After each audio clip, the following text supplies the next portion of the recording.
Ayan, nakita na dyan, Superstore, President Choice.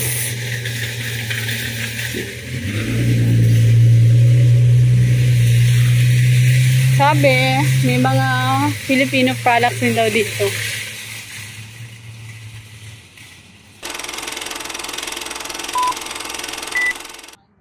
Hello mga ka-dreamers! Welcome back to my vlog. Hello everyone! For today's video, meron lang akong share sa inyo na tax payment na na-receive ko galing sa CRA.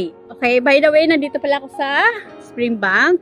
Medyo mainit kasi nga nasa 29 degree yung temperature ngayon. Summer po. Pero mamaya mga around 1 PM, marami na pong tao dito guys.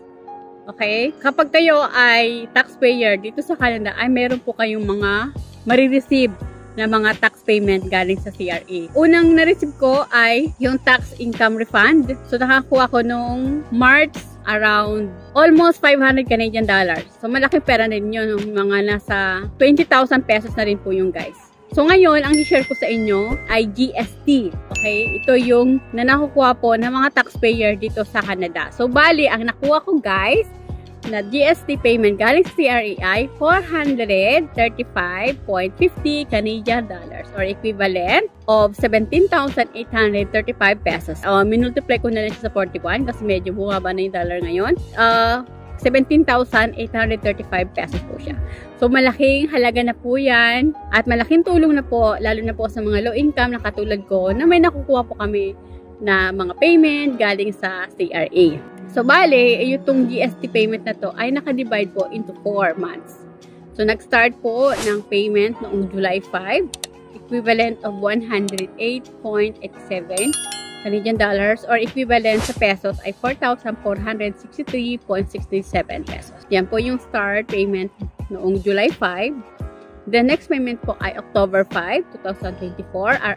Same amount, 108.87. Third payment will be on January 5, 2025. And then the last payment on April 5, 2025. So, dinivide po nila yan guys sa apat, yung amount na 435.50.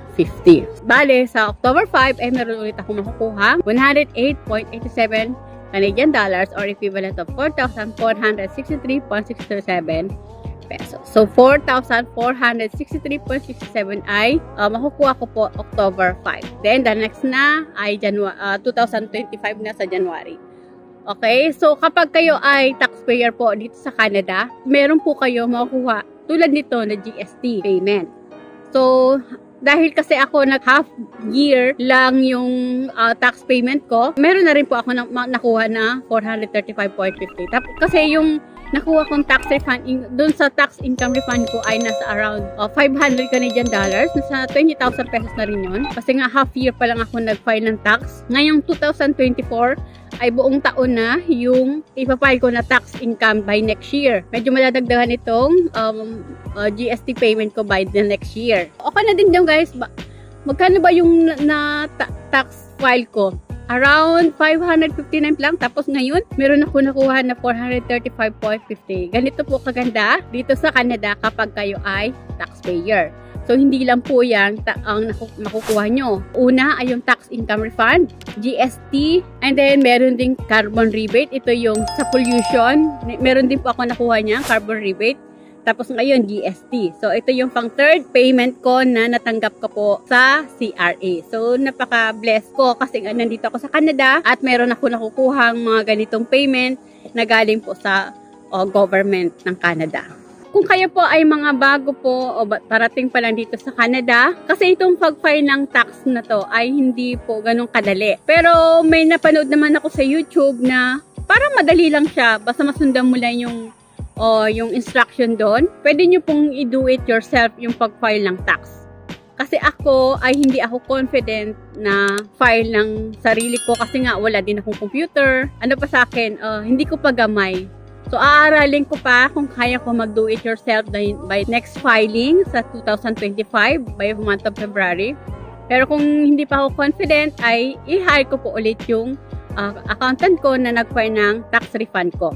Mura lang. Alam niyo ba kung magkano guys yung bayad ko sa pag-file ng tax? Ay 30 Canadian dollars. Okay, so yan po yung payment sa pag-file ng tax. So, bago by next year, may madadagdag ako na i-file kasi nga eligible na rin ako mag-file ng child benefits para sa anak ko. Titingnan ko or itatawag ko sa CRA kung pwede ko nang i-file yung child benefits para sa anak ko kahit wala pa siya. O maybe next year nandito na din siya. Kasi eligible na ako, isasabay ko na yung application ng child benefits para in case na dumating anak ko ay matik na meron na siya makukuha na child benefits para sa kanya. Kasi malaking pera din yung guys. Abot ata ng 400,000 pesos kada year ang makukuha ng child dito sa Canada kapag eligible na po kayo. Okay, so yan guys, na-share ko lang sa inyo yung GST payment. Nakuha ko dito sa Canada. So hindi lang po yan ang nakukuha dito sa Canada.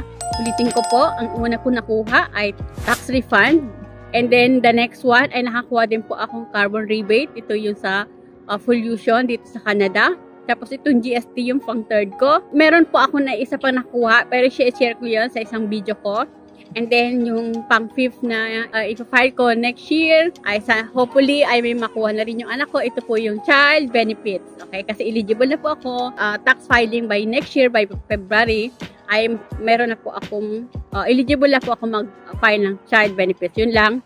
Iano ko pa sa CRA kung pwede na po ako mag-apply ng child benefits kahit nasa labas pa ng Canada yung anak ko. Kung gusto niyo po ng accountant, pwede ko pong i-share sa inyo yung accountant ko. Madali lang po siyang kausap at basta meron na po kayong T4 ay madali na lang pong i-file. So, bali yung mga bago po dito sa Canada, by December po, end of year, ay binibigay na po yung T4. Ito po yung T4 na binibigay ng employer na makikita nyo doon yung binabayad na o mga dineduct sa salary nyo ng mga tax like tax income, employment insurance, Canadian Pension Plan, ito yung CPP. Yan po ay nakalagay dun sa T4 nyo. Tapos kapag mayroon na kayong T4, ang open ng filing ng tax dito sa Canada ay start ng February. Kasi ako nag-file na kami nung pagbukas pa lang ng CRA noong February 19, 2024. So maganda maaga at makaka-receive din kayo agad ng refund nyo ng maaga. So yun lang guys, na-share ko lang sa inyo yung nakuha kong tax payment dito sa Canada. Yun nga yung GST. Yun lang guys, na-share ko lang sa inyo yung nakuha kong GST payment galing sa CRA. So, yun lang guys. So guys, if you find my video helpful, please subscribe naman po and do like and share na rin po kung nagustuhan niyo po yung mga video ko at nakakatulong po sa inyo. Please, pakiclick naman po yung bell notification para ma-notify po kayo sa mga bago kong video. So, yun lang guys. Thank you for watching. Bye. God bless us all.